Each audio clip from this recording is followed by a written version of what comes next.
familia unaotoka kwa mama na baba. Andika tu hivyo.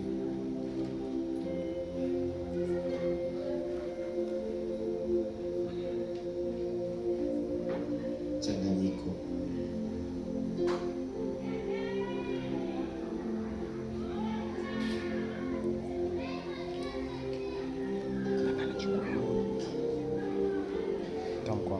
Mfano,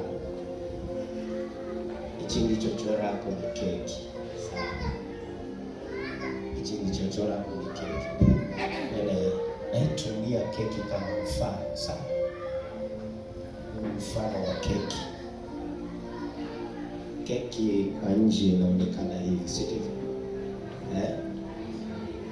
Keki kwa nje inaonekana hivi.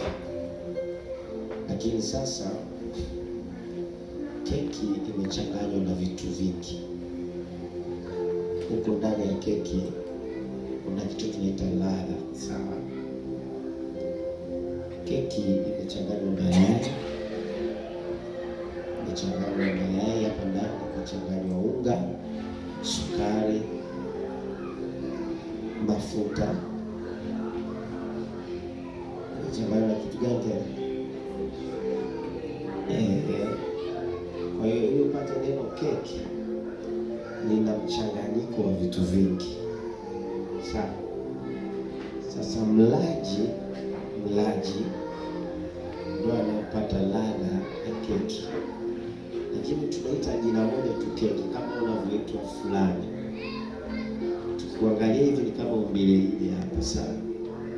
Yaani umbile ambalo ni muonekano wa nje. Sawa. Lakini ndani yako una mchanganyiko kama keki wa vitu kadha wa kadha. Sawa. Una mchanganyiko wa vitu vingi. Sasa mchanganyiko huu umetoka kwa baba nusu, kwa mama nusu. Sawa.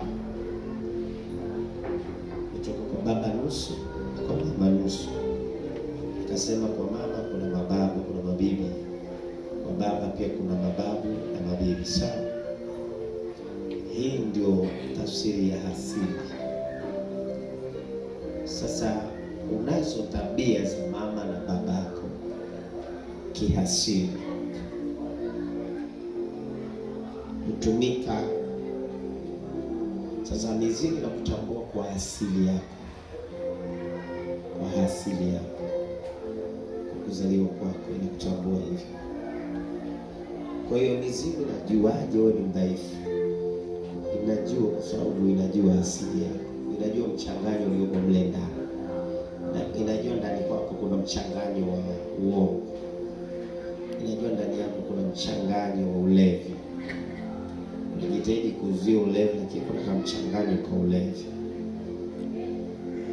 Ndio maana unaona watu wanafanya vitu kwa kujificha, sababu kuna wanajificha vitu sio vizuri, ila sasa kwa sababu ndani vimechanganywa huko ndani.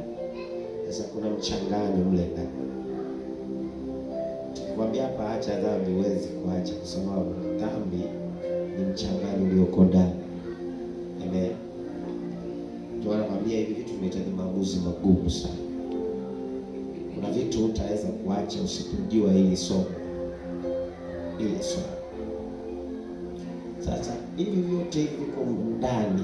Keki nje ni nzuri, imerembwa, lakini ndani inaweza ikawa na patisheni zaidi ya 3. Inaweza kuna patisheni nyeusi, patisheni nyekundu, kuna patisheni nyeupe, namna watakavyokuwa wamepanga kule ndani ya keki. Kwa hiyo sasa mpasuaji anayepasua hivi ndio anakutana na kile kitu. Anakutana, kuna rangi nyeusi, anakutana na rangi fulani. Mlaji wa keki kwenye mfumo wa mateso. Sasa katika damu yako mwenyewe, kinachotutesa leo au kinachotupa mateso leo ni mfumo wa tulivyozaliwa. Kuna watu wameokoka, lakini wanajiuliza kwa nini wokovu wao umekuwa wokovu wa unafiki. Alisema unafiki. Unajua wokovu wa unafiki? Wokovu unafiki ni ule wokovu wa kuheti, sema kuheti. Hebu sema kuheti. Sasa kuheti ni kutengeneza mazingira ambayo una mazingira una. Yaani kuheti kama mwigizaji anayetengeneza mazingira ambayo hayana kabisa. Yaani hana mazingira, lakini anajitahidi kuyaishi. Hiyo ni kuheti.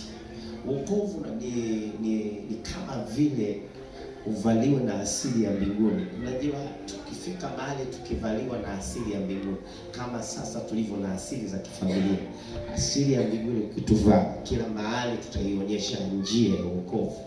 Sasa ile asili ya kifamilia ambayo ni mchanganyiko huu unatufanya wokovu unakuwa haupo ndani yetu, unakufa.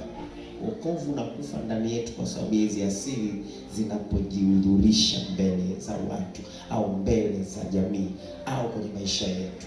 Sasa kinachoua wokovu ni asili. Kinachomuondoa Roho Mtakatifu kwenye maisha ya watu ni asili ya kuzaliwa kwetu.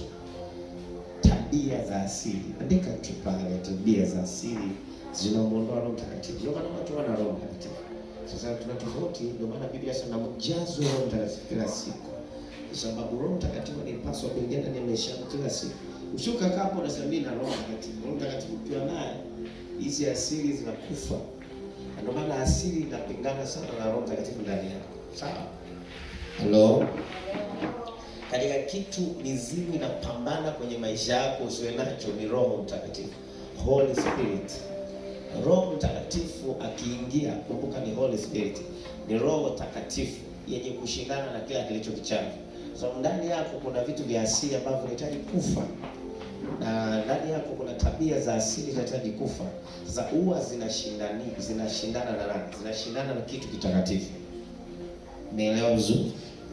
Sasa mtu akikwambia mimi nimejazwa Roho Mtakatifu, anaye Roho Mtakatifu, na wakati kuna tabia alizonazo, uwe na uhakika hana Roho Mtakatifu, amejaribu tu kukwambia kwa hisia zake. Sasa watu tangu hapo kuna badiliko linazaliwa. Badiliko linatokea kuua hizi asili. Roho Mtakatifu ni moto. Biblia inasema nami nitawabatiza ninyi kwa yeye atawabatiza kwa maji na kwa moto. Kwa maana tatumia Roho Mtakatifu. Sasa Roho Mtakatifu anaunguza asili. Kuna tabia kufa ukiwa na Roho Mtakatifu. Amen. Sasa mnayo roho gani? Yesu akamwambia ninyi mnayo roho gani? Tunayo roho gani sasa? Tunayo roho ya asili. Je, roho ya asili inaweza ikafanya kazi patakatifu wa Bwana? Ndio. Andika ndio kabisa. Roho. Na roho ya asili inaitwa roho gani? Roho ya asili inaitwaje? Inaitwa pepo la utauwa. Andika hapo. Roho ya asili ukiokoka inajigeuza, inaitwa pepo la utauwa.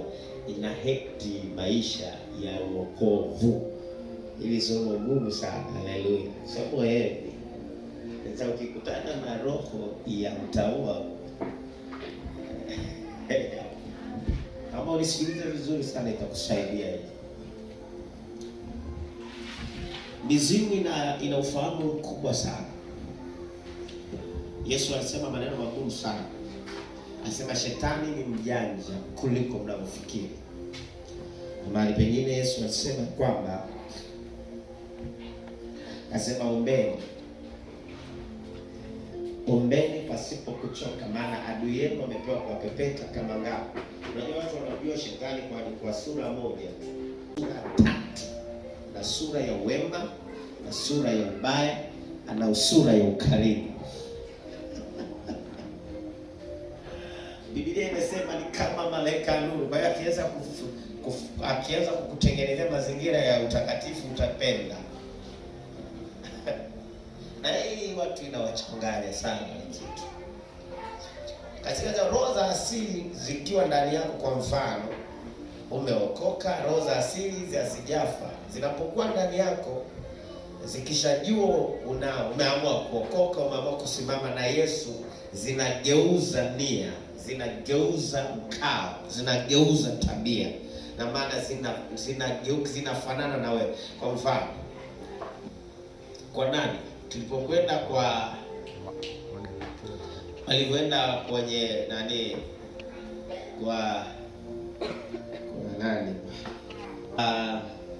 nini, Rumi walifanana na Warumi. Sasa ni change ya mazingira yanafanyika. Hizi roho zikiwa ndani yako zinaweza tengeneza kitu tofauti, zikigundua ya kwamba wewe ni asili ya nguvu zetu na umeingia kwa Mungu na hatuna namna ya kukutoa kwa Mungu. Zinavaa uvuli mwingine, zinatengeneza mazingira, zinafanana na Roho Mtakatifu kabisa, na zinaanza kuzungumza nawe katika Roho Mtakatifu. Yaani zinazungumza na wewe lugha nyepesi na kwa haraka kabisa, kama Roho Mtakatifu vile. Zinakushauri kabisa, ushauri mzuri kabisa. Sasa usipogundua ya kwamba mimi ni mgonjwa, nahitaji neema kusaidiwa, alafu kuna mtu ananitia moyo, wewe ni mtu muhimu sana.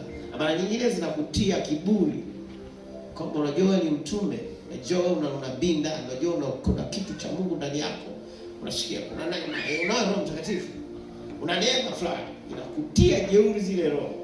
Lengo lake ni kukuua kisaikolojia, psychology ya ndani, sio psychology ya nje, ya ndani. Wanakuua wewe, wanakuaminisha kitu ambacho si sawa. Katika mifumo ya Mungu tunahitaji kunyenyekea kupata vitu kwa Mungu. Hatuhitaji kusema wala hatuhitaji kujitangaza. Tunahitaji sana kunyenyekea kupata mifumo ya Mungu ndani yetu. Unaweza kusababisha matatizo makubwa sana tunapokuwa ndani ya Yesu. Na ni wakati gani asili inafanya kazi?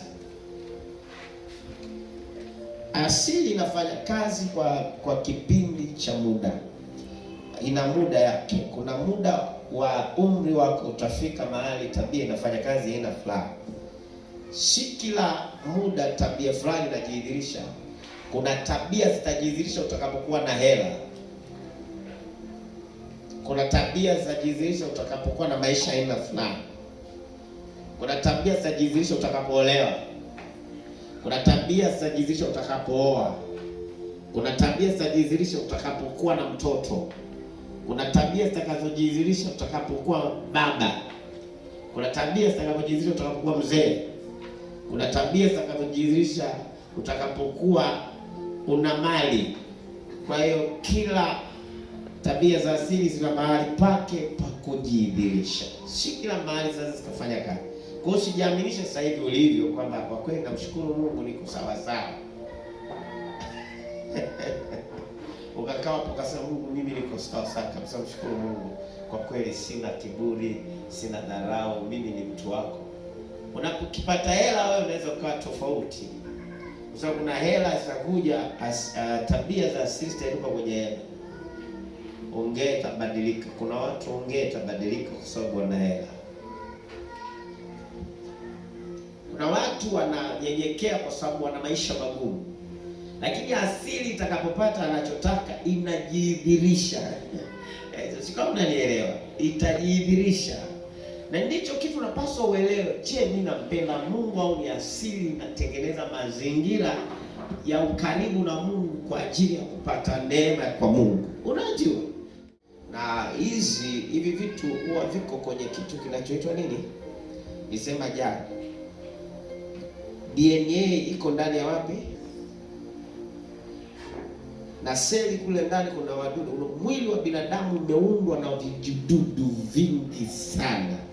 Yaani hapo uliko una vijidudu vingi mno mpaka mwili wako usimame hivi. Unategemea vijidudu tu. Kwenye mate kuna vijidudu, kwenye masikio kuna vijidudu, kwenye macho kuna vijidudu. Sehemu za siri kuna vijidudu vinavyolinda sehemu za siri. Ndio maana uruhusiwi kuosha na sabuni mle. Usiwaue wale. Amen. Kachukue jamaa kaoshe huko. Kuna kila mahali mwili wako umetengenezwa vijidudu. Amen. Mabilioni ya vijidudu. Sawa? Hivyo ndio Mungu amekuwa. Ili uwe hai, lazima vijidudu viwe hai.